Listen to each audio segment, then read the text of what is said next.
नमस्कार। आज 27 जुलाई शनिवार आसंतु देश विदेशर किछि गुरुत्वपूर्ण खबर उपरे नजर पकाइबा। राज्य रे बेलगाम आलू दर चिंतारे खाउटी आलू किलो 50 टंका छुईलाणी।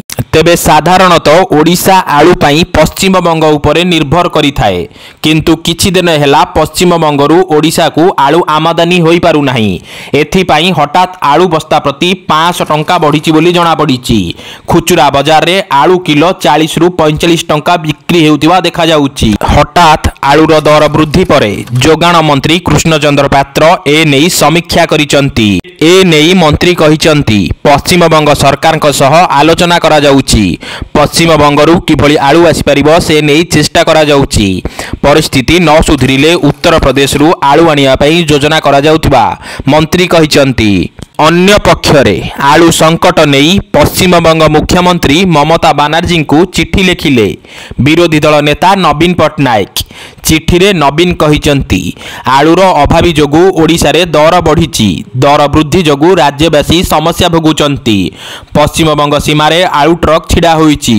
तेणु दुई राज्य मध्य रे आलू जोगाण को स्वाभाविक करिबा पई ममता बानार्जी को अनुरोध करिसंती नवीन। से आउरी मध्य लिखिसंती ओडिशा और पश्चिमबंग मध्य सांस्कृतिक सामंजस्य रही।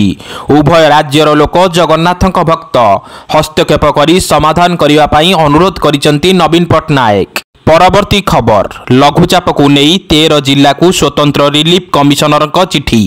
लघुचाप वर्षा रे उत्तर ओडिशा रे उपजी पारे बन्या स्थिति। उत्तर ओडिशा सह 13 जिला को सजग रहिया पाई एसआरसी निर्देश देइचंती। 13 जिला मध्य रे मयूरभंज, बालेश्वर, केन्दुझर, सुंदरगढ़, भद्रक, केन्द्रापड़ा, कटक, जगतसिंहपुर, पुरी, खोर्धा, जाजपुर और ढेंकानाल अनुगुल जिला को स्वतंत्र रिलीफ कमिशनर सतर्क करिसंती। बीजेपी सरकार प्रथम बजेट को नहीं प्रतिक्रिया रखिसंती विरोधी दल नेता नवीन पट्टनायक। गणमाध्यम से कहिसंती डबल इंजिन सरकार डबल नैराश्यजनक।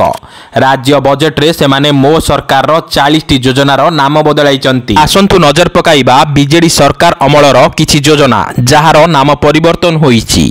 प्रथमे बिजु स्वास्थ्य कल्याण योजनार नाम परिवर्तन होई गोपबंधु जन आरोग्य योजना होईछि। सेहीपरि बिजु सेतुर नाम बदला जाई करा जाईछि सेतु बंधन योजना। अन्य पक्षरे मो स्कूलर नाम बदला जाई करा जाईछि पंचसखा शिक्षा सेतु योजना। अन्य पक्षरे लक्ष्मी योजनार नाम परिवर्तन करी करा जाईछि ग्रामांचल परिवहन योजना। आम ओडिशा नवीन ओडिशार नाम मध्य परिवर्तन करा जाईछि। परिवर्तित होई करा जाईछि विकसित गाँ विकसित ओडिशा योजना। बहु चर्चित कालिया योजनार नाम बदला जाई करा जाईछि सीएम किसान योजना। अन्य पक्षरे बिजु पक्का घर योजना परिवर्तन होईछि अन्योदय गृह योजना। परवर्ती खबर सेप्टेम्बर 17 रे हेबो सुभद्रा योजनार शुभारंभ। ए नेई सूचना देइचंती उपमुख्यमंत्री तथा महिला शिशु विभाग मंत्री प्रभाती परिडा। सूचना अनुसार कैबिनेट निष्पत्ति परे सुभद्रा योजना पाई 10,000 कोटी टंका व्ययबराद होईछि। एसओपी और मॉड्यूल प्रस्तुत हेबा बाकी अछि। सुभद्रा योजना द्वारा महिला माने उपकृत हेबे। अगस्त 15 सुधा सुभद्रा योजनार मॉड्यूल फाइनल करा जिवो। सुभद्रा योजना को नहीं कोनोसी भ्रमित न होबा पाई सरकार पक्षरु कहा जाईछि। समय आसिले सरकार विभिन्न माध्यम रे विज्ञापन बाहर करिवे। योजना रे किपरि अधिकरु अधिक महिला उपकृत हेबे सेथि प्रति दृष्टि दिया जिवो। सुभद्रा योजना रे कोनोसी गुजब उपरे विश्वास न करिवा पाई सरकार अनुरोध करिसंती। शुक्रवार ठारू आरंभ होई जाईछि विश्वर सर्वबृहत क्रीडा महाकुंभ प्यारिस ओलंपिक। यह हेउछि 33तम संस्करण। भारत एथर 117 जन क्रीडाविद को प्यारिस पठाइछि। तेबे ओडिशारू 2 जन प्यारिस ओलंपिक रे भाग नेउचंती। पुरुष हॉकी रे डिफेंडर अमित रोहित दास और जाभेरलिन रे किशोर जेना राज्यर टेक रखिबा पाई प्रयास करिवे। पंचम दिन रे सुरुखुरु रे चलिला विधानसभा प्रश्नकाल। प्रश्नकाल रे विभिन्न विभाग गुरुत्वपूर्ण आलोचना होईछि। राज्य में 17,761टी मंजूरी प्राप्त शिक्षक पदवी खाली पड़ता बेले विभिन्न जिले में शिक्षक नियुक्ति प्रसंग में विधायक माने प्रश्न करथिले। सदस्य मानक प्रश्न रे उत्तर रखिचंती विभागीय मंत्री नित्यानंद गंड। मंत्री कहिचंती खूब शीघ्र 16,519टी प्राथमिक और उच्च प्राथमिक शिक्षक पदवी सृष्टि करिवे मुख्यमंत्री मोहन माझी।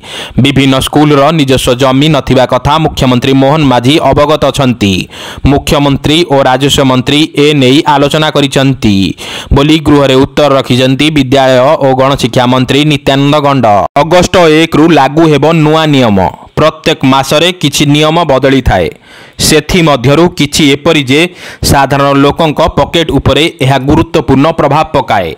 एभली परिस्थिति रे अनेक लोकंक खर्च बढ़ी पारे। गैस सिलिंडर मूल्य परिवर्तन हेउ कि क्रेडिट कार्ड रो नियम विद्युत बिल इत्यादि नियम रे परिवर्तन हेबा पई जाउची। आज्ञा हाँ किछि नियम आगामी दिन रे परिवर्तन होई पारे।